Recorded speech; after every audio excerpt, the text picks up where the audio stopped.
नमस्कार प्रिय विद्यार्थियों, हम चर्चा कर रहे हैं संप्रेषण की, जो एक महत्वपूर्ण विषय है। संप्रेषण तकनीकी, कम्युनिकेशन टेक्नोलॉजी।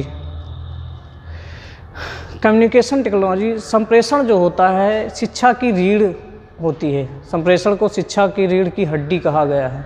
बिना कम्युनिकेशन के, बिना संप्रेषण के शिक्षा की प्रक्रिया संचालित हो ही नहीं सकती। कोई भी प्रक्रिया, शिक्षा ही नहीं, कोई भी प्रक्रिया संचालित नहीं हो सकती है। शिक्षण और शिक्षण दोनों की कल्पना ही नहीं की जा सकती है बिना संप्रेषण के। संप्रेषण ही माध्यम है जिसके द्वारा शिक्षा और शिक्षण की प्रक्रिया संचालित हो सकती है। संप्रेषण का मतलब होता है सूचनाओं का आदान प्रदान।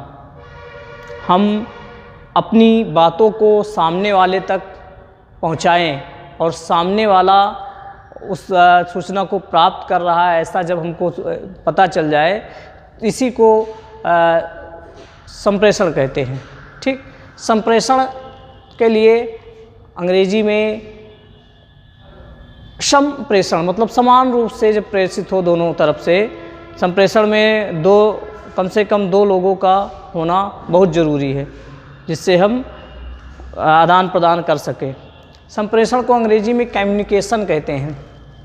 संप्रेषण को अंग्रेजी में कम्युनिकेशन कहते हैं, जिसकी उत्पत्ति कम्युनिस शब्द से हुई है, जिसका अभिप्राय होता है कॉमन या सामान्य। संप्रेषण को अंग्रेजी में कम्युनिकेशन कहते हैं, जो कम्युनिस्ट शब्द से बना है, जिसका अभिप्राय होता है कॉमन या सामान्य। संप्रेषण एक ऐसी प्रक्रिया है, और इस तरह से हम कह सकते हैं, संप्रेषण एक ऐसी प्रक्रिया है जिसमें व्यक्ति परस्पर सामान्य अवबोध के माध्यम से आदान प्रदान करने का प्रयास करते हैं। संप्रेषण एक ऐसी प्रक्रिया है जिसमें व्यक्ति सामान्य अवबोध के माध्यम से सूचनाओं का परस्पर आदान प्रदान करते हैं, आदान प्रदान करने का प्रयास करते हैं। परस्पर सूचनाओं और विचारों का आदान प्रदान ही संप्रेषण है।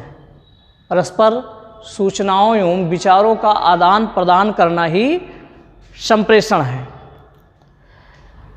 लुगिस और वीगल के अनुसार, अब अगर हम डिफिनेशन की बात करेंगे, परिभाषा की बात करेंगे, लुगिस व वीगल के अनुसार संप्रेषण वह प्रक्रिया है जिसके द्वारा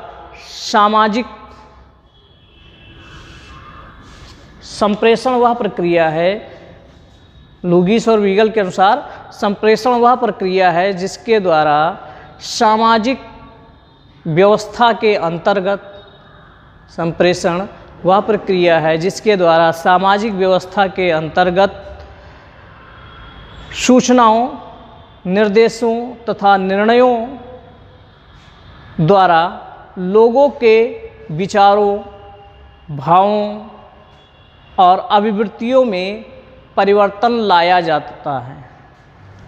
तो संप्रेषण क्या है? संप्रेषण वह प्रक्रिया है जिसके द्वारा सामाजिक व्यवस्था के अंतर्गत सूचनाओं, निर्देशों और निर्णयों द्वारा लोगों के विचारों, मनोभावों और मतों तथा अभिवृत्तियों में परिवर्तन लाया जा सकता है। ये लुगिस और वीगल जी की परिभाषा है महोदय की।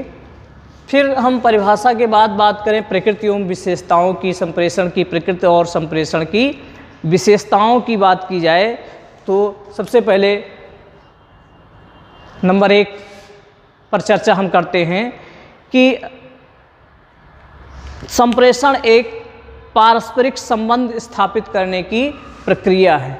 संप्रेषण एक पारस्परिक संबंध स्थापित करने की प्रक्रिया है। नंबर 1 पर यह होगा कि संप्रेषण एक पारस्परिक संबंध स्थापित करने की प्रक्रिया है। नंबर 2 पर इसमें विचार विमर्श पर विशेष ध्यान दिया जाता है। नंबर 2 पर संप्रेषण में विचार और विमर्श पर विशेष ध्यान दिया जाता है। नंबर 3, संप्रेषण एक द्विपक्षीय प्रक्रिया है। संप्रेषण एक द्विपक्षीय प्रक्रिया है। संप्रेषण वन साइडेड नहीं होता है। संप्रेषण के लिए दो पक्ष का होना बहुत आवश्यक है। एक वो जो सूचना देना चाहता है और वो जो सूचना ग्रहण करने वाला, सूचना देने वाला और सूचना ग्रहण करने वाला दो पक्ष होने बहुत जरूरी है। तो संप्रेषण एक द्विपक्षीय प्रक्रिया है। ठीक। नंबर 4, संप्रेषण एक उद्देश्यपूर्ण प्रक्रिया है। बिना किसी उद्देश्य के कम्युनिकेशन संप्रेषण नहीं होता है। तो संप्रेषण एक उद्देश्यपूर्ण प्रक्रिया है। नंबर 5, प्रभावशाली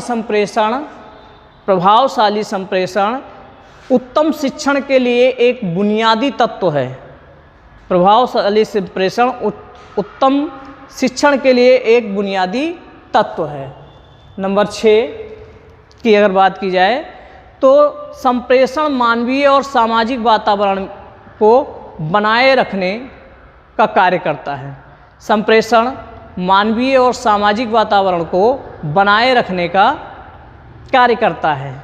फिर नंबर 7 की बात की जाए, 7वीं प्रकृति एवं विशेषताओं की बात की जाए तो संप्रेषण की प्रक्रिया को परस्पर अंतःक्रिया तथा पृष्ठपोषण, संप्रेषण की प्रक्रिया में परस्पर अंतःक्रिया और पृष्ठपोषण होना आवश्यक है। संप्रेषण की प्रक्रिया में परस्पर अंतःक्रिया मतलब एक दूसरे के बीच एक आदान प्रदान, परस्पर अंतःक्रिया और पृष्ठपोषण यानी जिसको अंग्रेजी में कहते हैं फीडबैक आवश्यक है। ठीक। नंबर 8 की बात की जाए तो विचारों को मौखिक, लिखित और सांकेतिक रूप से प्रेषित किया जाता है। 8वां क्या है? संप्रेषण में की प्रकृति या विशेषताएं कि विचारों को मौखिक, लिखित तथा सांकेतिक रूप से प्रेषित किया जाता है। ये इसकी प्रकृति एवं विशेषताएं हैं। ठीक। प्रकृति और विशेषताओं की बात की जाती है कि संप्रेषण की प्रक्रिया, तो संप्रेषण की जो प्रक्रिया है संप्रेषण एक सामाजिक प्रक्रिया है। समाज के लोग संप्रेषण के माध्यम से ही एक दूसरे से जुड़े हुए हैं। किसी भी आप रिलेशनशिप की बात करोगे, कम्युनिकेशन गैप संप्रेषण में एक अंतराल जैसे हो जाता है, बस वो रिलेशन संबंध धीरे धीरे बदलने लगता है, उसका भाव वहाँ बदल जाता है। इसलिए किसी भी चीज़ में संप्रेषण की आवश्यकता होती है। हमारे मन में क्या है इसकी अभिव्यक्ति करेंगे तभी सामने वाला कभी हमारे बातों को, हमारी भावनाओं को समझ सकता है। वो अभिव्यक्त करने के बहुत सारे तरीके होते हैं। ठीक। संप्रेषण की प्रक्रिया के कुछ मॉडल बता रहे हैं। जो इसमें एक अरस्तु का मॉडल है। अरस्तु ने जो संप्रेषण की प्रक्रिया के 3 स्टेप बताए थे। पहला वक्ता, अरस्तु मॉडल जो है उसमें 3 स्टेप हैं। पहला है वक्ता, यानी कि वक्ता को क्या कहते हैं? स्पीकर।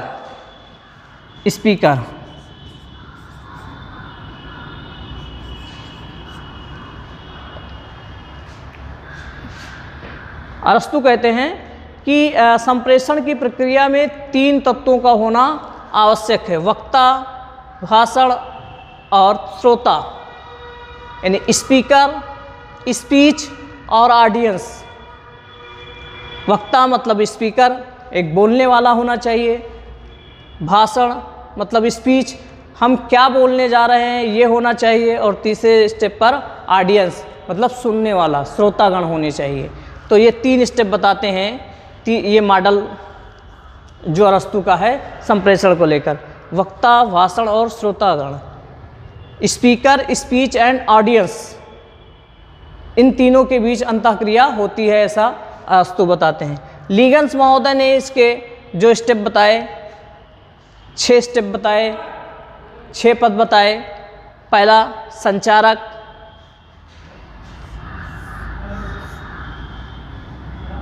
दूसरा संदेश, तीसरा माध्यम, चौथा प्रतिपादन, 5वां श्रोतागण और छठा श्रोतागण की प्रक्रिया।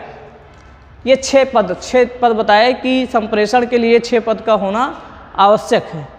पहला पद क्या है? संचारक, कम्युनिकेटर जिसको कहते हैं।